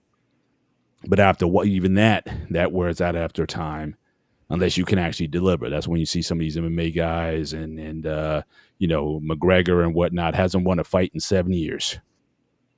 Yet he still goes around talking like he's the man. And unfortunately, people still think he's worth seeing. So I think that, someone like that needs to be humiliated by people not showing up. Personally, I think he's a joke. I'll be honest with you, Paul. Yeah. But you said something too in your statement now that remind me of a story. You said worth. So a couple years back, when I worked for a company and we're negotiating price, I was actually getting transferred, so I had to find myself a new job in a company. And I said to him, I know my worth. They're trying to low blow me. I go, not this time. I know my worth. He goes, and he's keep low blowing me. I'm like, dude, I will walk and find somewhere else to work for. I don't have to come here. And he goes, yeah. And then he goes, all right, let me talk to my boss. Comes back, he goes, all right, can we meet us halfway? I goes, what's halfway? Well, it's 50 cents difference. That I didn't mind too much. And he goes, wow, so that's a good thing you know your worth. If you know your worth, that is the biggest thing you can do for anything in your life. Mm-hmm. And you like, for example, every person on this panel tonight knows their worth. I know that for a fact. We might break each other's balls. We might joke around in the backstage or even on front stage, but we know our worth. We know what we bring to the table. And I'm proud to have each one of you on here. Maybe except Coach with the glasses. I need these glasses, man. Hey, yeah, man, you're looking rocking. at screens all day, man. They prescription glasses, man.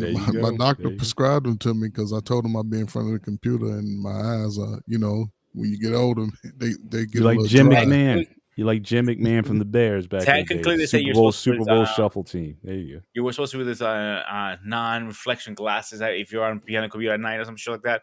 But let me play this last video, and let's chop it up and probably call it a night after that. Yep. So I saw this one on Instagram, and it was like, if people are talking behind your back and they're not coming up and saying it to you, then let them stay where they are, behind you.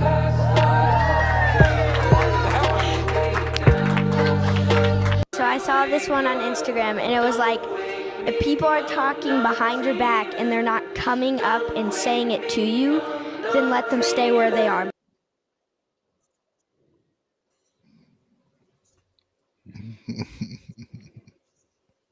Straight to the point.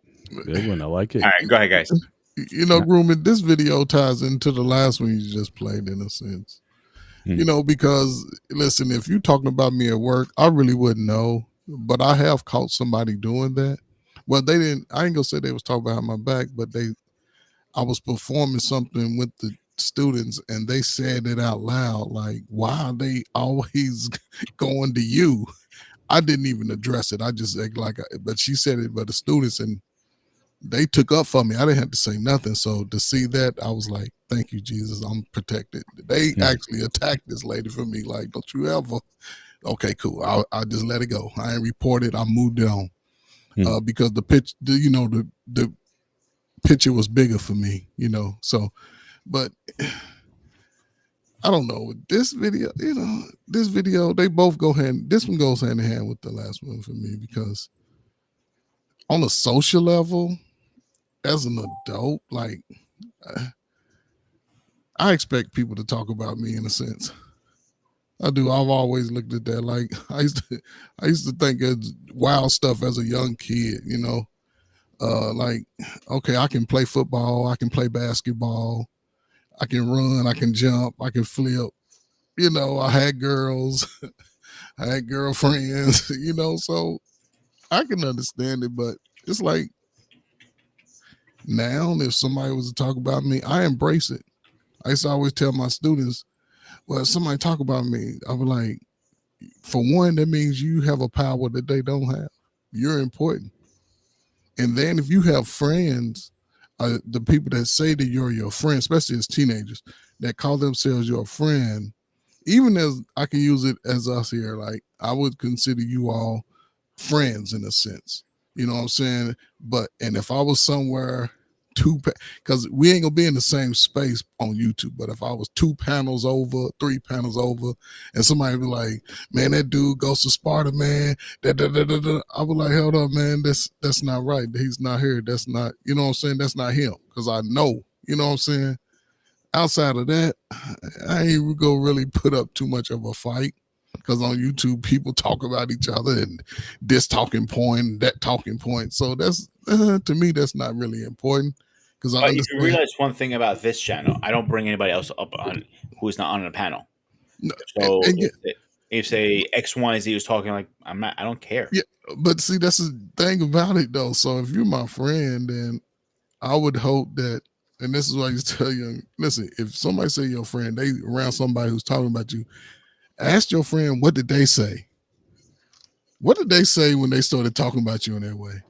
Did they say, hey, that ain't cool or whatever? Or did they just run back and tell you that somebody else was talking about you?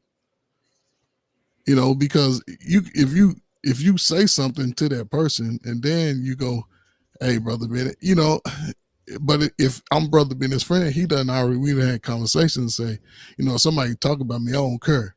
But then I'll be like, hey man, it was over. I would do that as a friend.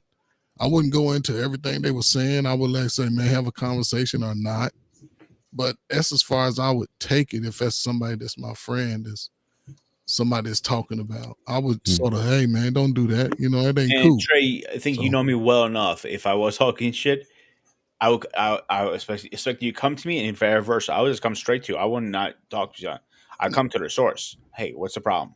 No, but a friend wouldn't, just because we have difference of opinions, that's as far as it goes. Oh, absolutely. I agree You know, 100%. so I And I think wouldn't. that's why me and most of you guys, not only you, Trey, we all get along because we might have a different opinion. Me and Paul had opinions all the time, like book versus movies. He hates that topic, and I like rolling him up. But he, that's one good example. Or like David, he might think X, Y, and Z, whatever. I can't remember it off my head right now. We all respect our opinions of each other. Doesn't mean like, hey, fuck you, I don't like it. No, I don't give a shit. Your opinion is your opinion. I will respect that. I don't have to agree with it, but I will respect that. I know for Hey, sure. Coach, let me ask you, since you're married, also on the panel, I've talked earlier about, what I may talk about with the missus. Because you're going to talk about, again, if it's about people or whatever, you're going to talk about stuff. I mean, if you're going to share anything, are Correct. you of that type where you and your wife y'all talk about everything, or are there certain things you keep to yourself when it comes to communication, especially if it's about somebody, family member, or something personal like that, or are you guys pretty transparent with each other when it comes to that? How do you handle that?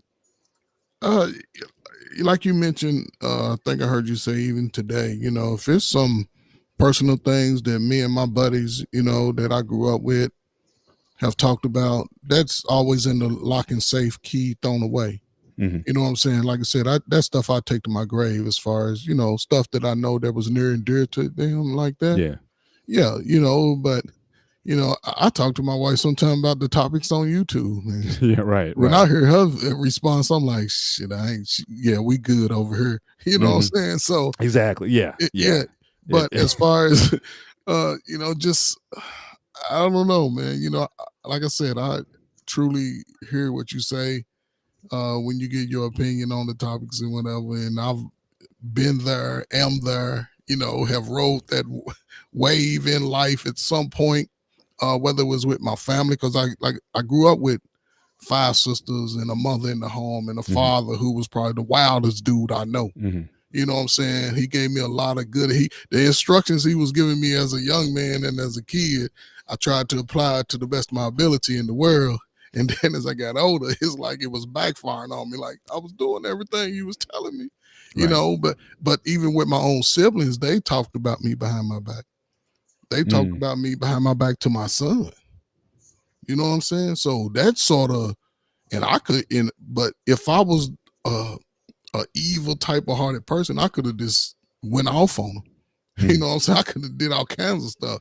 Right. But I understood my spirit don't even give that type of energy. Right. But now take that So- example you just gave, though. Okay. So again, obviously that was very hurtful to you, Yes. that your siblings are talking not only behind your back, but talking things to your son behind his back. But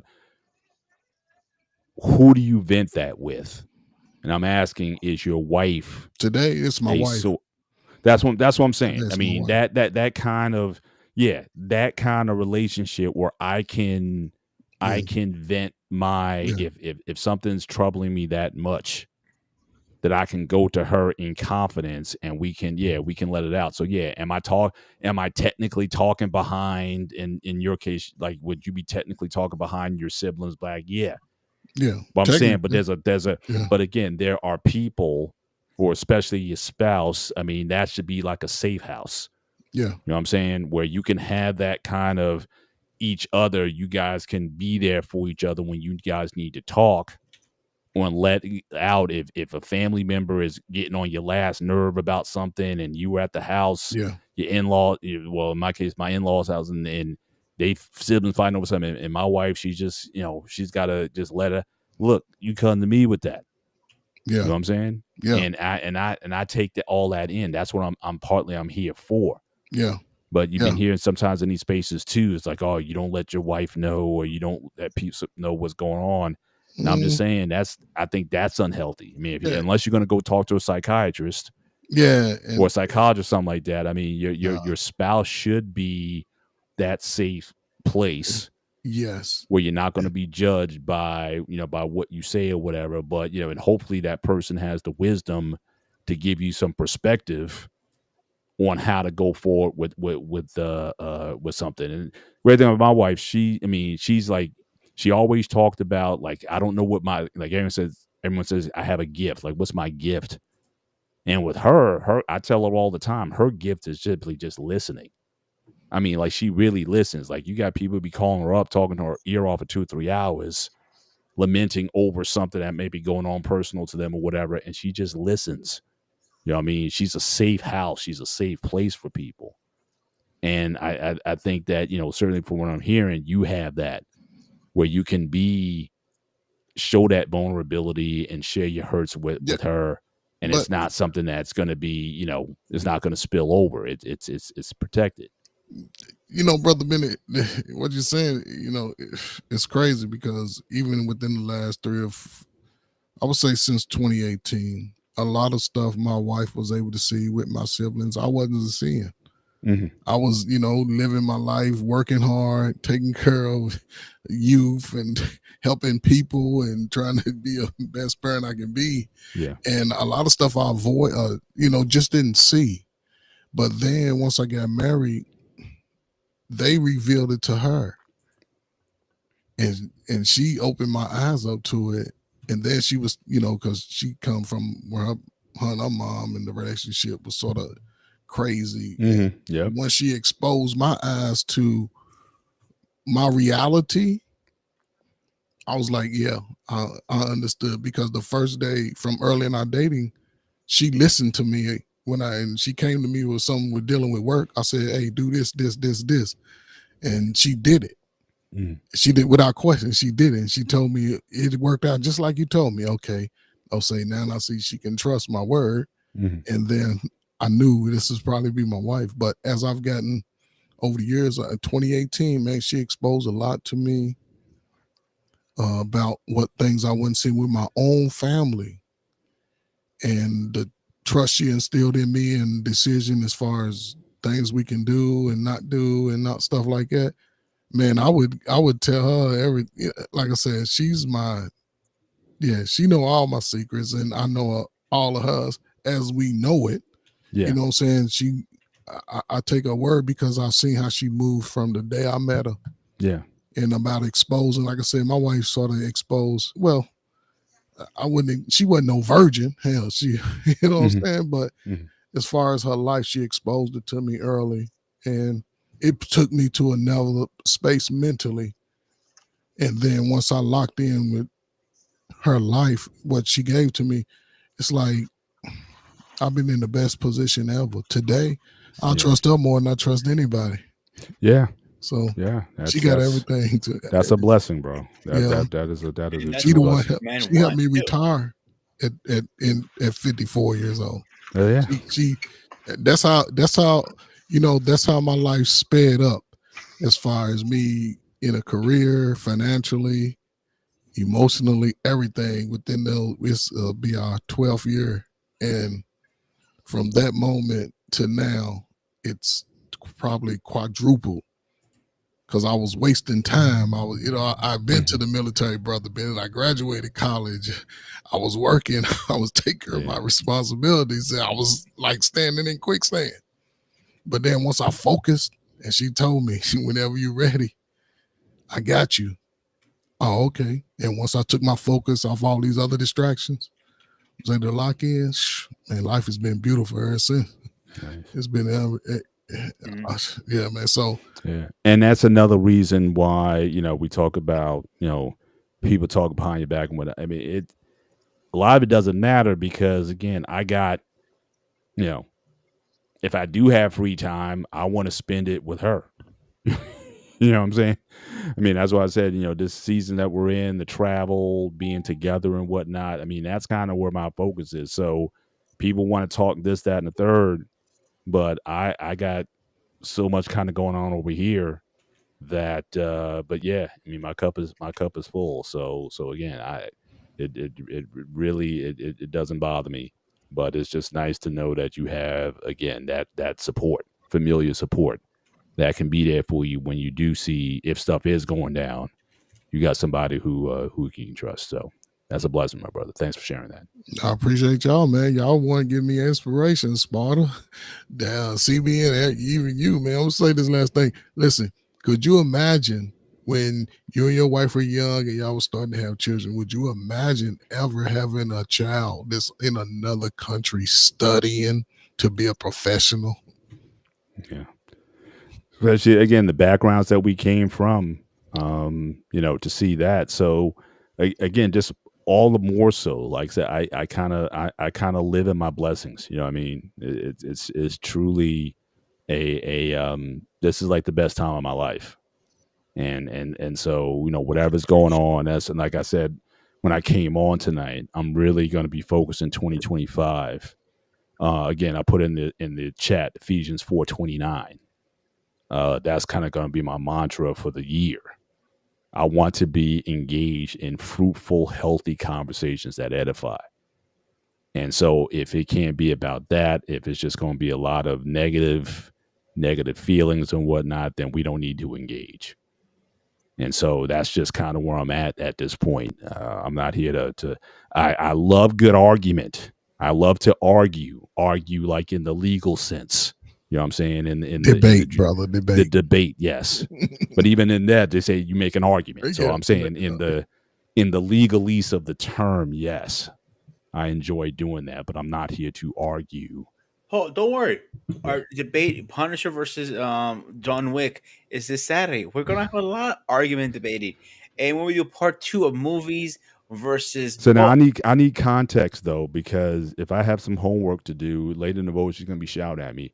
Now again, I've seen 2 Punisher films. So what Punisher are we talking about here? Do I need to catch up on something before I this? I've will seen all the worry John about the Wicks. Punisher, early 2000s. Oh man, what's his name? John Travolta was in it. That's the one I'm gonna base most of the stuff That on. might be, but again, I watched the one with when Dolph Lundgren was the Punisher. I go That's fine. back to That's that. good enough. Yeah. Yeah, those Okay, two. because Those each two one kind of takes a little different spin as on it. long as So you know the gist of the Punisher, yeah, that's what I care about mostly. And yeah, obviously, hopefully, you watch John Wick by now. yeah. I watched all the films. Yeah, yeah. No, bad So time. yeah. All right, let's get our final thoughts and let's get the hell out of here. And I think I'll do a schedule update. Let's get David in here first because he's been too quiet for me. David, David, you're on. I'm here. Yeah. final thoughts, All buddy. right. I'm in the zone. I'll be make it quick. If you gotta talk about people behind their back, then you gotta ask yourself, what is your problem? Why are you weak? Why do you feel inadequate? Well, there are people who really don't care what you think about them. Like me, for example. I have my own demon, I have my own struggle, I got my own problem. I don't have time to quit or to give up after what I've learned in life, what I've been through in life, or what had carried me on. There are people who I owe my life to because they have been there for me in places whereby I thought no one was there for me. There are people who have sold a lot of stuff in me. They have sold great word, wisdom, advice, and dental in me. So I have no right to just drop the ball and just let it all fail. For what? Because somebody said something about me? Like, are you serious? Are you really for real? So if you want those kind of people, aka keyboard warriors, low self-esteem, low hanging fruit, all you can do is just throw words. You just let me know fully well who you really are. You weak as hell. You got no real strength in you. You're hollow. Recording in Nigeria, you're nothing but an empty barrel. That make too much noise.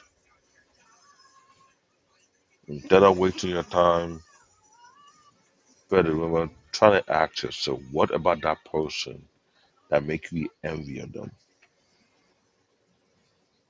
If you're going through something and you feel like person feel like better, it's not the person's not better. The person have its own journey you have to go through. Why don't act upon how he got that strength to continue to push on? Maybe he may have some words for you that can help you to overcome what you're going through. To be real with you, When I see people just for the past what since the pandemic, people have become weak-minded. All they can do and throw negative content, or no negative comment on people. They all kind of to make up rumors because that's all they can do, just to lie on people so they can feel good about themselves. Like you really that serious? If you in your 30, 40, 50, 60, 70, and all you can do is make shit up about people, a 8-year old kid is far better than you. I'm gonna let you guys know that right now, and I endorse it. If that's all you can do to make shit up about people just so you can feel good, you need help. That's my final thought.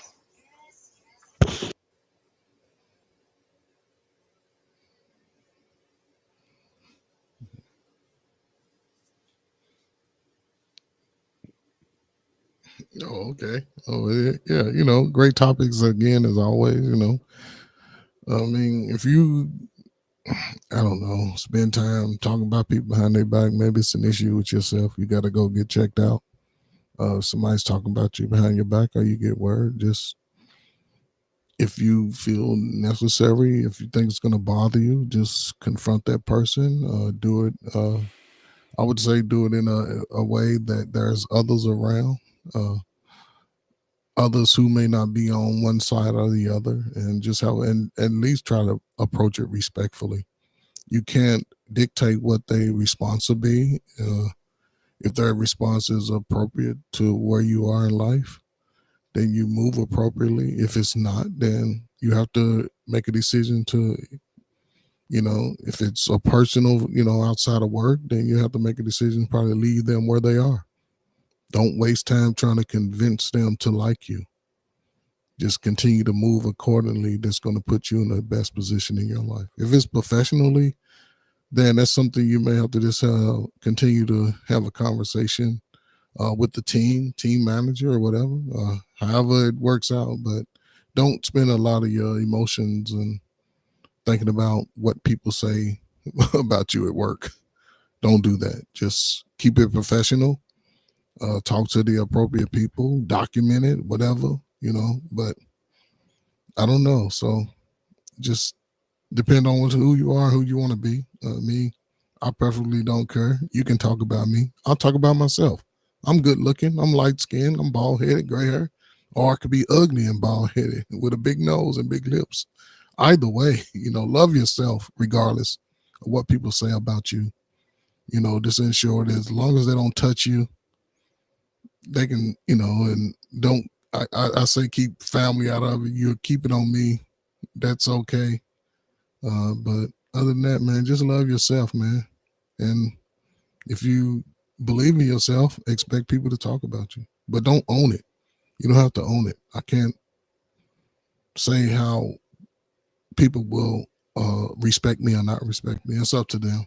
I can only respond accordingly. And if it's nobody important in my life, then you get no response. I'll act like you never existed unless I have to do something professionally. Outside of that, I don't need to make money with you. I don't need to be a part of what you know and do. I don't get involved like that. So, yeah, salute, man. 2025, man. We here. Peace.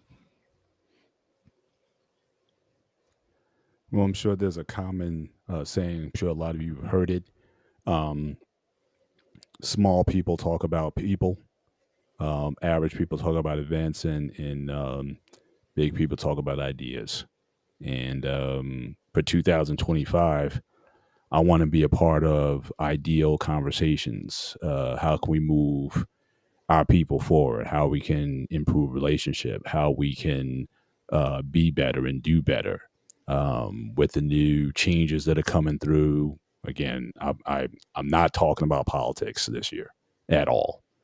Good, bad, indifferent. If there's a political panel, I ain't in it.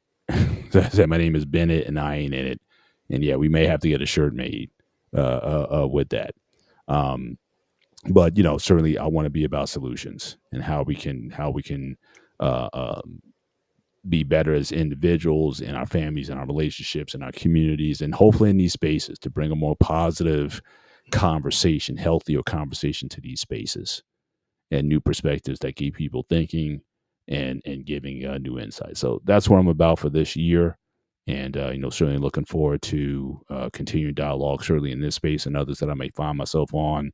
But I'm going to be choosing. You'll see me. You might see me in new places on occasion, or select in existing places, select conversations. So it's like I'll be here for this, but I may not be there for that because again, I want to be part of again healthier dialogue and conversations. I have no interest in gossip news. So again, current events, this scandal, that scandal with this celebrity, that celebrity, whatever's going on. I have very little interest in that anymore because how's those people going to affect my life, and how's it going to affect yours? So again, Ephesians 4:29. Do not take part in any unfruitful conversations, but only those conversations that are going to be productive, that are going to be edifying, and a benefit to those who are hearing it. So that's certainly my commitment. That is my victory speech as the two-time president of the 7B Club. That is my inaugural speech for this year. I encourage everybody to do better, to be better, to act better, use better speech, and just be good to one another, whether you be bald or not. God bless America.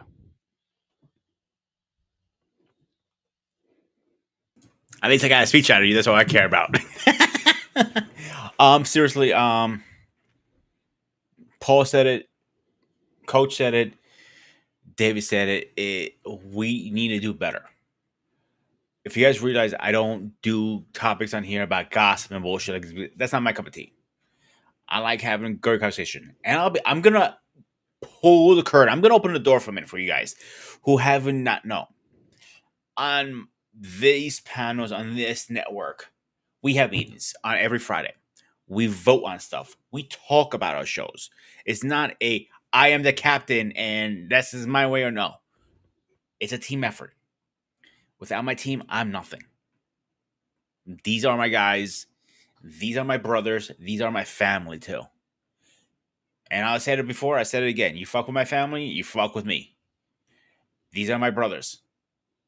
David is my brother, and he knows him more than anybody.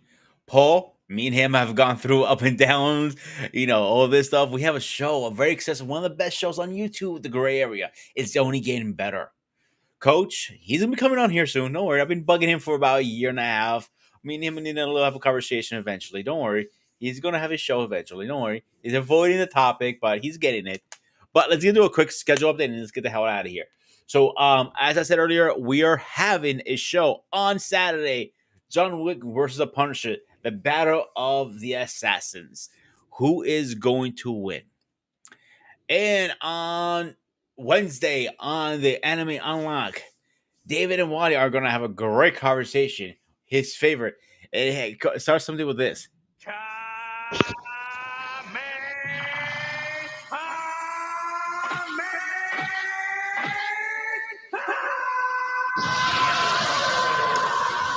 I actually been waiting all night to do that. I will have to dig in deep for that episode because we went in deep yesterday, and it almost went political. That's fine. We're talking about Dragon Ball Z, the Legend of the Super Saiyan.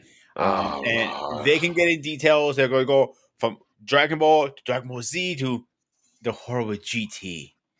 And Super, I maybe the newest series, right? You got to be touching base on that a little Dragon bit? Ball Daima is still airing now. It only passed 14 episodes already.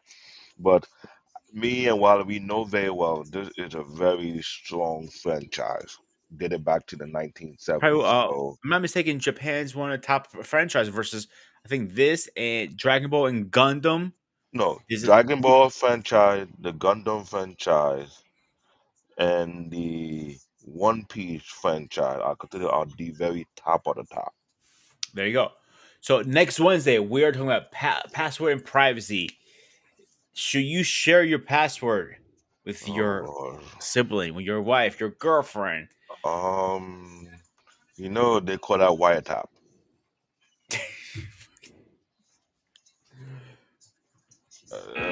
You've reached your limit on talking. Shut the fuck up. That's what it's scheduled for the next week. I hope you guys can join us. As always, David, anything else? Bring your A game on Wednesday. We're going to go in deep. And while they go in, it's not my fault, okay? Let's keep him in line, please. Okay. Coach, Mr. President, We're good here. as always, this was Spartan Execute Network. I am the Ghost Sparta. Stay fresh, stay safe, and I'll see you guys in the next one.